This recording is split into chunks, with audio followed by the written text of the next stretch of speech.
to talk about it now, but for the bit, I'm kind of thinking I should try to come up with something else to still make him wait to talk about this just to annoy the hell out of him.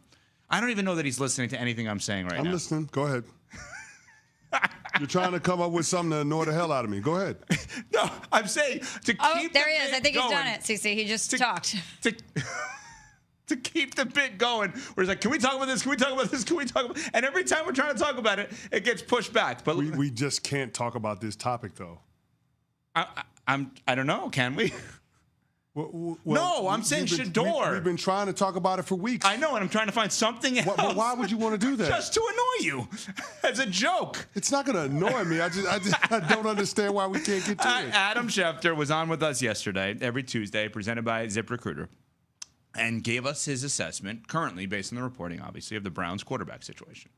My guess would be that they're going to go through the summer, and Joe Flacco and Kenny Pickett will sort of be vying for that roster spot. And by the way, I think the winner starts to start the season, and the loser maybe winds up on a team that needs a quarterback, and they wind up trading one of the guys, the veterans. That's how I would view it today. Now, let's see how the summer unfolds. Sometimes there are rookies that come into training camp and light it up, a la Russell Wilson, a la Dak Prescott, a la Bo Nick. You just don't know, and they win the starting job right away. Now, do I think that that's going to happen with Dillon Gabriel or Shedeur Sanders? I would think not, but we don't know how it's going to go. But if it goes the way that it's fairly typical, I would think that they'll carry both rookies, and that I would think they'll try to move one of the veterans. May 21st, leave Watson to the side. I know that a lot of people are saying, hey, he's trying to fight back from the ACL, whatever. He's not going to play for them. We know that. Flacco, Pickett, Sanders, Gabriel. CC, what is going to be their QB depth chart, or what should be their QB depth chart?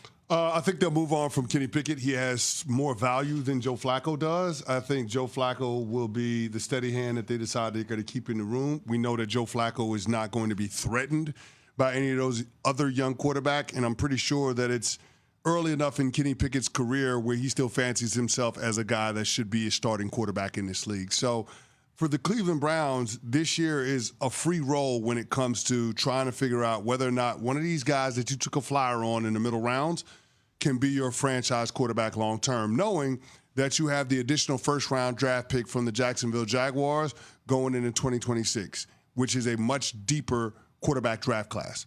So if Dillon Gabriel and or Shedeur Sanders don't show you enough this year, you're absolutely going to take a quarterback at the top of next year's draft. So I don't understand why you wouldn't give yourself a large enough sample size, give those guys a long enough runway to see what they are or what they aren't. Would you go with one over the other? If you're going to have a free roll, as you said, and test out both of these guys, obviously based on what you see in camp and in practice is going to inform how you move about that. But let's say they're neck and neck. Let's say that you could make a good argument to go with Dillon Gabriel or Shedeur Sanders. Knowing the hype and the conversation that's going to be happening around Shedeur, would you go with him first, or would you try Dillon Gabriel out I'm first? going with whoever my locker room responds to the most. Well, you know that answer now, don't you? It feels like we do with Shedeur Sanders.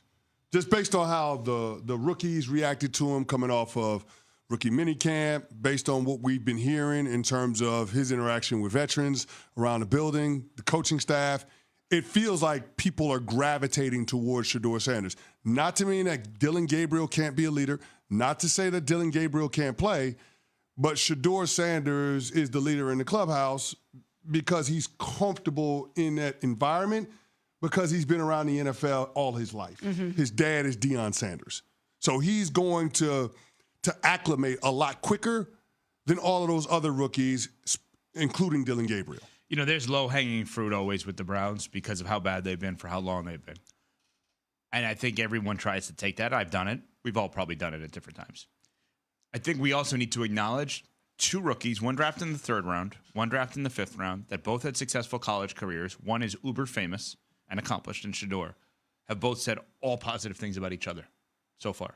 There's been nothing like competitive. There's nothing like, oh, well, Shedeur's trying to get this camp and Gabriel's trying to get this. Shedeur's buttering up Myles Garrett while Dillon Gabriel's buttering up Kevin Stefanski. And then now there's none of that. I know it's early, but let's also acknowledge these two guys are in competition and are hanging with each other and promoting each other.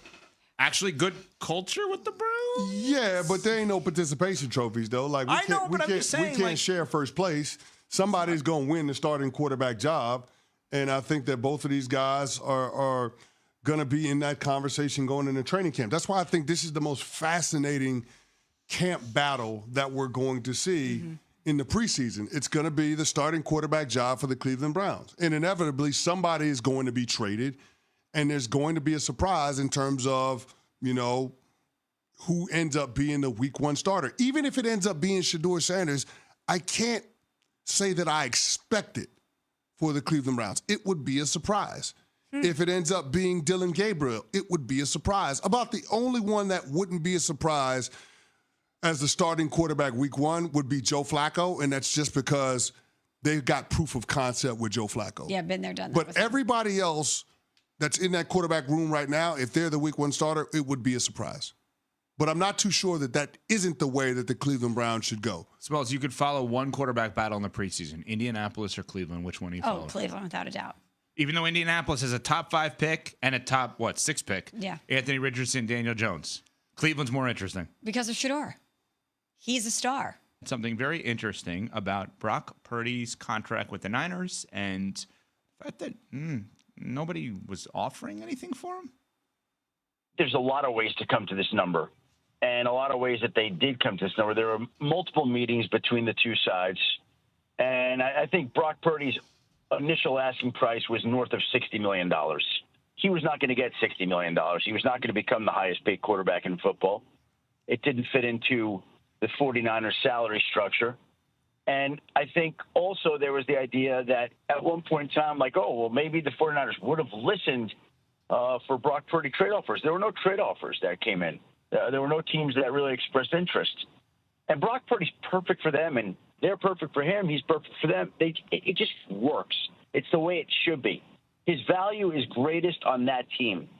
Okay, so, and great stuff as always from Schefter. Go back on the podcast and listen. Adam Schefter podcast available wherever you get your pods, including the ESPN app. So let's try to leave aside for a second anyone's personal opinion right now, just for the sake of this argument, on Purdy. Let's just deal in facts. So we have a man that is 25 years old. We have a man that is, for his career, 64 touchdowns, 27 interceptions, has been a part of a team that went to the Super Bowl and lost in the Super Bowl, has had great players around him and has had great coaching, and he has provided that coach a great quarterback in terms of what that coach, Kyle Shanahan, is looking for. I don't think I spoke in hyperbole at all in this case, right? So factually, you have to, and Adam said he asked for 65, and they got to 53. Explain to me, like I'm a 5-year-old, why no team in between when they were at 65 and when they got to 53 said, maybe there's an opening. We don't have a quarterback. Maybe we could get him and call John Lynch. Explain to me, because I just literally don't understand that.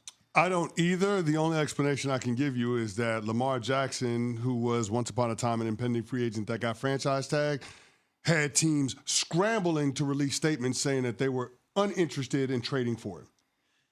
I don't know why Lamar is NFL clearly teams, better, no doubt. Lamar is clearly better, won an MVP, unanimous, and yet NFL teams were in a hurry, tripping over themselves to say that they were not interested in Lamar Jackson's services, that they weren't going to try to sign him to an offer sheet from the Baltimore Ravens, which is absolutely ridiculous because we know if you have a franchise quarterback, he's easily worth 2 first-round picks. Easily. Yes.